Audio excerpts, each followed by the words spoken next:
Hello friends, మనలో ప్రతి ఒక్కరు కూడా ఏదో ఒకరోజు ట్రైన్లో జర్నీ చేసే ఉంటారు. అయితే ఈ ట్రైన్ని డ్రైవ్ చేసేది లోకో పైలట్ అనే విషయం మనందరికి కూడా తెలుసు. అలాగే మనకి ట్రైన్లో చివరి బోగిలో అంటే చివరి కోచ్లో చివరి డబ్బాలో గార్డ్ ఉంటాడు. మీరు అందరూ కూడా ఎప్పటికప్పుడు చూసే ఉంటారు. వైట్ కలర్ డ్రెస్లో ఉంటారు.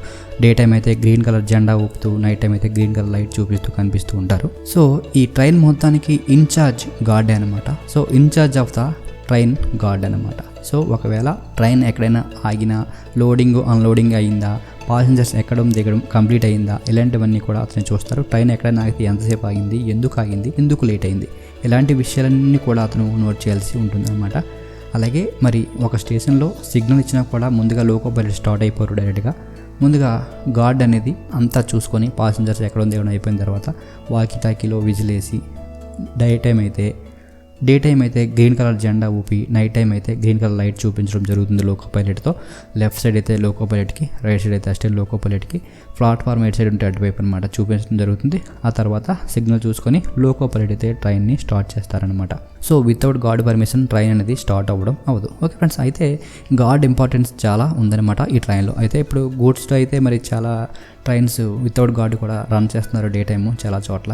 ఓకే ఫ్రెండ్స్, ఎనీవే మనకి ఈ గార్డ్ అవ్వడం ఎలా అనే విషయం అయితే ఈ వీడియోలో కంప్లీట్గా చెప్తాను ఫ్రెండ్స్. అక్కడ స్కిప్ చేయకుండా చివరిగా చూడండి. ఈ గార్డ్ అవ్వాలంటే మీకు కావాల్సిన అర్హతలు ఏంటి, వయసు ఎంత ఉండాలి, ఎడ్యుకేషనల్ క్వాలిఫికేషన్స్ ఏమి ఉండాలి, ఎగ్జామ్ ప్రాసెస్ ఏంటి, ప్యాటర్న్ ఏంటి, ఎన్ని మార్కులు ఎగ్జామ్ ఉంటుంది, ఎంత టైం ఉంటుంది, సిలబస్ ఏంటి, మెడికల్ రిక్వైర్మెంట్స్ ఏంటి, శాలరీ ఎలా ఉంటుంది, హైటు వెయిట్ ఏమైనా అడుగుతారా, సైకాలజీ టెస్ట్ ఉంటుందా, టైపింగ్ టెస్ట్ ఉంటుందా, డాక్యుమెంట్ వెరిఫికేషన్ ఎలా ఉంటుంది, ఇలాంటివన్నీ కూడా క్లియర్గా చూద్దాం ఫ్రెండ్స్. అక్కడ స్కిప్ చేయకుండా అయితే చూడండి ఫ్రెండ్స్. అసలు యాక్చువల్గా మనకి రైల్వే అనేది మనకి ఎన్టీపీసీ అని చెప్పి నోటిఫికేషన్ రిలీజ్ చేస్తూ ఉంటుంది, మీరు చూసే ఉంటారు. ఎన్టీపీసీ అంటే నాన్ టెక్నికల్ పాపులర్ కేటగిరీస్ అనమాట. ఈ నాన్ టెక్నికల్ సంబంధించి ఉద్యోగాలంటే కలిపి ఒకేసారి నోటిఫికేషన్ రిలీజ్ చేయడం జరుగుతుంది. ఇందులో మనకి గ్రాడ్యుయేట్ అలాగే అండర్ గ్రాడ్యుయేట్ అని చెప్పి సెపరేట్గా పోస్టులు అయితే ఉంటాయి. ఈ గ్రాడ్యుయేట్ అంటే డిగ్రీ లెవెల్ పోస్టులు, అలాగే అండర్ గ్రాడ్యుయేట్ అంటే డిగ్రీ కంటే తక్కువ 10+2 లెవెల్ జాబ్స్ అనమాట. సో ఈ అన్ని పోస్టులకి కలిపి ఒకేసారి నోటిఫికేషన్ ఇవ్వడం జరుగుతుంది. అలాగే అన్ని బోర్డులకి కలిపి ఒకేసారి నోటిఫికేషన్ ఇస్తాయి అనమాట. ఏ జోన్లో ఏ డివిజన్లో ఎన్నెన్ని పోస్టులు ఉన్నాయి, అలాగే ఓబీసీకి ఎన్ని, బీసీకి ఎన్ని, ఎస్సీకి ఎన్ని, ఎస్టీకి ఎన్ని అని చెప్పి క్లియర్గా ప్రతిదీ కూడా ఇవ్వడం జరుగుతుంది నోటిఫికేషన్లో. అవన్నీ ఇక్కడ మీరు క్లియర్గా చూసుకోవాల్సి ఉంటుంది. తర్వాత మనకి ఏజ్ విషయానికి వచ్చినట్లయితే మనకి అండర్ గ్రాడ్యుయేట్ అంటే 10+2 లెవెల్కి మనకి 18 నుంచి 30 సంవత్సరాలు 18 to 30 ఉన్న వాళ్ళు అప్లై చేసుకోవచ్చు. అలాగే ఏజ్ రిలాక్సేషన్ కూడా ఉంటుంది. ఓబీసీ వాళ్ళకి 3 years, ఎస్సీ ఎస్టీకి 5 years, ఇలా మిగతా చాలా ఉంటుంది. ఇక్కడ చార్ట్ చూసుకోవచ్చు మీరు. అలాగే గ్రాడ్యుయేట్ లెవెల్ పోస్టులకి మనం చూసినట్లయితే అంటే డిగ్రీ లెవెల్ జాబ్స్కి ఏజ్ వచ్చేసి మనకి 18 నుంచి 33, 18 to 33. అలాగే ఏజ్ రిలాక్సేషన్ కూడా ఉంటుందన్నమాట. Junior clerk cum typist, accounts clerk cum typist, junior time keeper, trains clerk, commercial cum ticket clerk, ఇవన్నీ కూడా అండర్ గ్రాడ్యుయేట్ అనమాట. అంటే 10+2 ఉన్న వాళ్ళు అప్లై చేసుకోవచ్చు.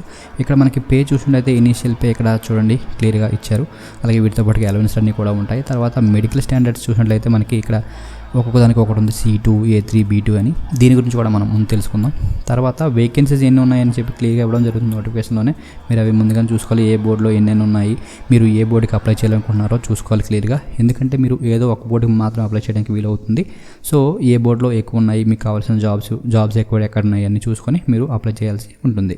తర్వాత గ్రాడ్యుయేట్ లెవెల్ పోస్టులు మనం చూసినట్లయితే traffic assistant, goods guard, senior commercial cum ticket clerk, senior clerk cum typist, junior account assistant cum typist, senior time keeper, commercial apprentice, station master, ఇలాంటివన్నీ కూడా గ్రాడ్యుయేట్ లెవెల్ పోస్టులు అన్ని కలిపి ఉంటుందన్నమాట. సో వీటన్నిటికి కలిపి మనకి డిగ్రీ ఉండాలి, వీటికైతే ఇంటర్ ఉండాలి. అలాగే డిగ్రీ వాళ్ళు మొత్తం అన్నిటికీ అప్లై చేసుకోవచ్చు, ఇక్కడ చూసుకోండి. అలాగే ఇంటర్ వాళ్ళు ఓన్లీ ఇంటర్కి ఎలిజిబుల్ అయిన జాబ్స్కి మాత్రం అప్లై చేయాల్సి ఉంటుందన్నమాట. తర్వాత ఈ మెడికల్ స్టాండర్డ్స్ అనేది ఇక్కడ చూసుకోండి ఒకసారి, దీని గురించి మాట్లాడదాం ఇప్పుడు. అయితే మనం ఇప్పుడు గూడ్స్ గార్డ్ గురించి చూద్దాం అనుకుంటున్నాం కాబట్టి గూడ్స్ గార్డ్కి మనకి మెడికల్ స్టాండర్డ్ చూసి A2 ఉండాలన్నమాట. A2 అంటే ఏంటంటే మనకి ఐ టెస్ట్లో మనకి A1, A2, C2 అని ఇవ్వడం జరుగుతుందన్నమాట. లోకో పైలట్కి మనం చెప్పుకున్నప్పుడు A1 ఉండాలి అని చెప్పుకున్నాం. A1 అంటే మనకి 6/6 ఉండాలన్నమాట. అంటే ఎటువంటి సైడ్ కూడా ఉండకూడదు అనమాట, వితౌట్ గ్లాసెస్. ఓకే, ఇది విత్ గ్లాసెస్ కూడా ఎలిజిబుల్ అవుతారన్నమాట, ప్రాబ్లం లేదు. అయితే వితౌట్ గ్లాసెస్ 6/9 పాస్ అవ్వాలి. యాక్చువల్గా 6/6 అనమాట ఉంటుంది ప్రతి ఒక్కరికి. ఒకవేళ సైట్ ఉంటే 6/7, 6/9 వరకు ఎలా ఉంటుంది.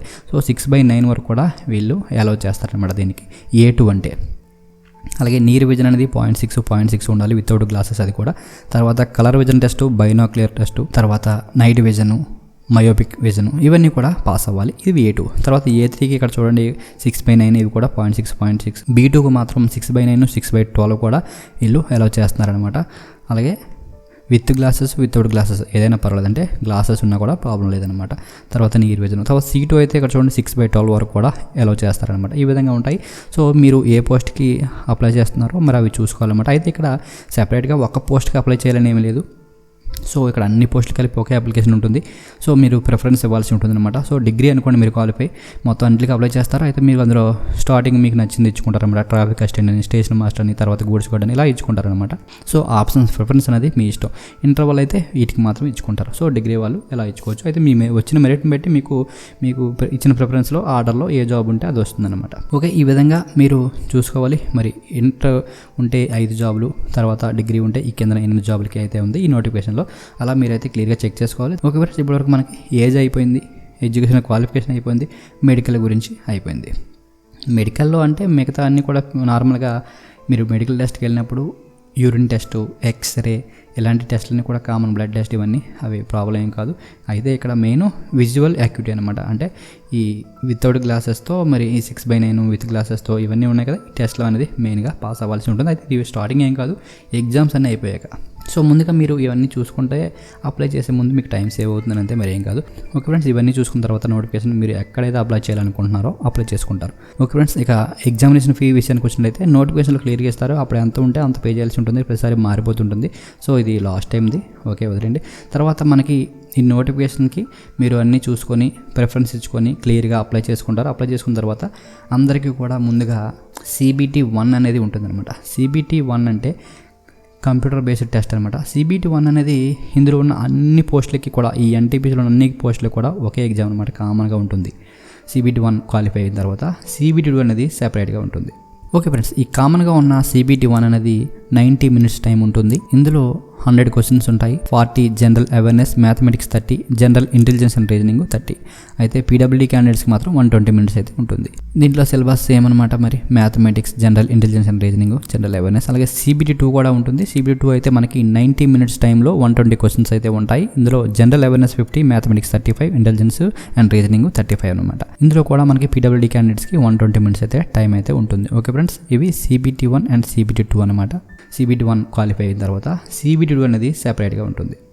CBT 2 అనేది ఒక్కొక్క లెవెల్కి ఒక్కొక్క కామన్ టెస్ట్ ఉంటుంది. సో లెవెల్ 2లో ఉన్న పోస్టులన్నింటికి ఒకటి, లెవెల్ 3లో ఉన్న పోస్టులన్నింటికి ఒకటి, లెవెల్ 4లో ఉన్న పోస్టులన్నింటికి సపరేట్గా, లెవెల్ 5లో ఉన్న పోస్టులన్నింటికి కలిపి సపరేట్గా కామన్ టెస్ట్, లెవెల్ 6లో ఉన్న పోస్టులన్నింటికి సపరేట్గా కామన్ టెస్ట్ ఉంటుంది. ఇప్పుడు మనం గూడ్స్ గార్డ్ అనుకోండి, చూడండి గూడ్స్ గార్డ్ లెవెల్ 5లో ఉంది కాబట్టి, సో లెవెల్ 5లో ఉన్న గూడ్స్ గార్డ్కి, సీనియర్ కమర్షియల్ కమ్ టికెట్ క్లర్క్కి, సీనియర్ క్లర్క్ కమ్ టైపిస్ట్కి, జూనియర్ అకౌంట్ అసిస్టెంట్ కమ్ టైపిస్ట్కి కలిపి CBT 2 అనేది జరుగుతుందన్నమాట. ఒకవేళ మీరు డిగ్రీతో అప్లై చేసినప్పుడు కమర్షియల్ అప్రెంటిస్, స్టేషన్ మాస్టర్ కూడా ఎలిజిబుల్ కాబట్టి, సో ఈ లెవెల్ 6లో ఉన్న పోస్టులకి సపరేట్గా మరలా మీరు CBT 2 అనేది రాయాల్సి ఉంటుంది. అలాగే ఈ ట్రాఫిక్ అసిస్టెంట్కి మళ్ళీ ఈ CBT 2 రాయాల్సి ఉంటుంది సపరేట్గా. సో ఇలా వేరువేరుగా మీరు దేనికైతే దానికి సపరేట్గా CBT 2 అనేది అటెండ్ అవ్వాల్సి ఉంటుందన్నమాట. CBT 1 ఒకసారి అందరికీ ఉంటుంది, కానీ CBT 2 మాత్రం ఒక్కొక్క లెవెల్కి ఒక్కొక్క ఎగ్జామ్ అయితే ఉంటుందన్నమాట. సో మీరు దేనికి ఎలిజిబుల్ అయితే మీరు అవి రాయాల్సి ఉంటుంది. తర్వాత మీరు ఈ skill test, typing skill test అనేది అందరికీ ఉండదు. CBT 1, CBT 2 అందరికీ ఉంటాయి. CBT 1, CBT 2 తర్వాత ఇక్కడ trains clerk, commercial cum ticket clerk, అలాగే goods guard, senior commercial cum ticket clerk, ఈ 4 పోస్టులకి డైరెక్ట్గా డాక్యుమెంట్ వెరిఫికేషన్ ఉంటుంది. Document verification. అలాగే junior cum typist, accounts clerk cum typist, junior time keeper వీటికి, అలాగే senior clerk cum typist, junior account assistant cum typist, senior time keeper, ఈ 6 పోస్టులకి typing test ఉంటుంది. సో ఇంగ్లీష్లో అయితే 30 వర్డ్స్ పర్ మినిట్, హిందీలో అయితే 25 వర్డ్స్ పర్ మినిట్ అయితే వీళ్ళు టైపింగ్ టెస్ట్లో క్వాలిఫై అవ్వాల్సి ఉంటుంది. తర్వాత ఈ ట్రాఫిక్ అసిస్టెంట్, అలాగే స్టేషన్ మాస్టర్, ఈ లెవెల్ 4లో ఉన్న ట్రాఫిక్ అసిస్టెంట్, లెవెల్ 6లో ఉన్న స్టేషన్ మాస్టర్కి మాత్రం తప్పకుండా ఈ కంప్యూటర్ బేస్డ్ యాప్టిట్యూడ్ టెస్ట్ కూడా ఉంటుంది. ఇది క్వాలిఫై అవ్వాలి. కంప్యూటర్ బేస్డ్ యాప్టిట్యూడ్ టెస్ట్ అంటే సైకాలజీ అనమాట.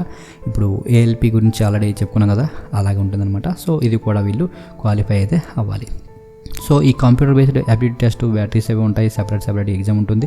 దాని గురించి ఆల్రెడీ మనం ముందు వీడియోలో చెప్పడం జరిగింది. మీరు ఎవరైనా చూడకపోతే ఒకసారి అయితే చూడండి. ఓకే ఫ్రెండ్స్, వీటి తర్వాత డాక్యుమెంట్ వెరిఫికేషన్ అనేది ఉంటుంది. CBT 1, CBT 2 తర్వాత ఎవరికైతే ఈ టైపింగ్ టెస్ట్ ఉందో వాళ్ళు టైపింగ్ టెస్ట్ అటెండ్ అవ్వాలి. తర్వాత సైకాలజీ టెస్ట్ ఉంటే వాళ్ళు అటెండ్ అవ్వాలి. అవి ఏమీ లేకపోతే డైరెక్ట్గా గూడ్స్ కార్డ్ ఇలాంటి వాటికి డైరెక్ట్గా డాక్యుమెంట్ వెరిఫికేషన్ అయితే ఉంటుంది. సో డాక్యుమెంట్ వెరిఫికేషన్లో మీరు దేనిపైన అయితే అప్లై చేశారో మీ సర్టిఫికేట్లు అన్నీ కూడా చూపించాల్సి ఉంటుంది. ఒరిజినల్స్, డిగ్రీ అయితే డిగ్రీ, ఇంటర్ అయితే ఇంటర్, క్యాస్ట్ ఇలాంటివన్నీ కూడా, 10th ఇవన్నీ కూడా. ఓకే, దీని తర్వాత మెడికల్ టెస్ట్ అయితే ఉంటుంది.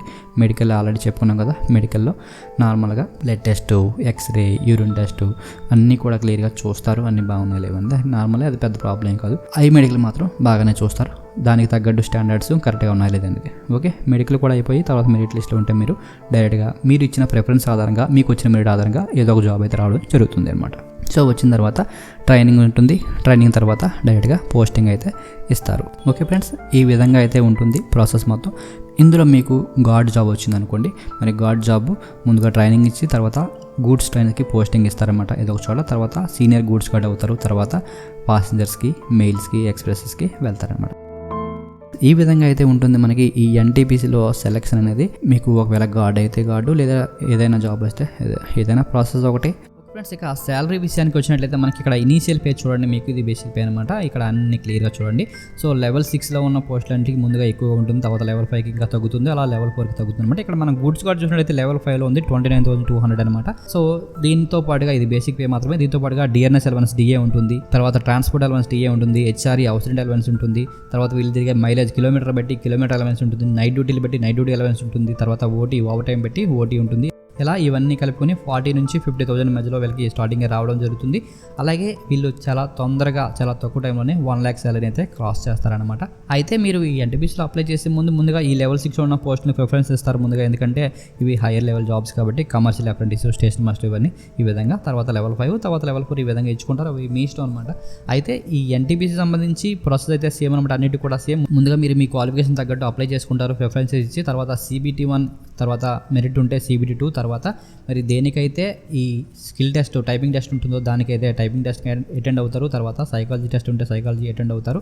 ఇవి ఏమీ లేకపోతే డైరెక్ట్గా డాక్యుమెంట్ వెరిఫికేషన్కి అయితే అటెండ్ అవుతారు. డాక్యుమెంట్ వెరిఫికేషన్ తర్వాత మీకు మెడికల్ టెస్ట్ ఉంటుంది. తర్వాత ఈ మెడికల్ అయిపోయిన తర్వాత మెరిట్ లిస్ట్లో ఉంటే మీకు డైరెక్ట్గా జాయినింగ్ ఆర్డర్స్ ఇచ్చి మీకు ట్రైనింగ్ అనేది ఇవ్వడం జరుగుతుంది. ట్రైనింగ్ అయిపోయిన తర్వాత మీకు ఒక దగ్గర పోస్టింగ్ అయితే ఇవ్వడం జరుగుతుంది ఫ్రెండ్స్. ఓకే ఫ్రెండ్స్, ఈ విధంగా ఎన్టీపీసీ సంబంధించి అన్ని పోస్టులకి కూడా సేమ్ ప్రొసీజర్ అయితే ఫాలో అవుతారన్నమాట. ఓకే ఫ్రెండ్స్, ఈ వీడియో కనుక మీకు నచ్చినట్లయితే లైక్ చేయండి, అలాగే మీ ఫ్రెండ్స్తో కూడా షేర్ చేయండి. Thank you.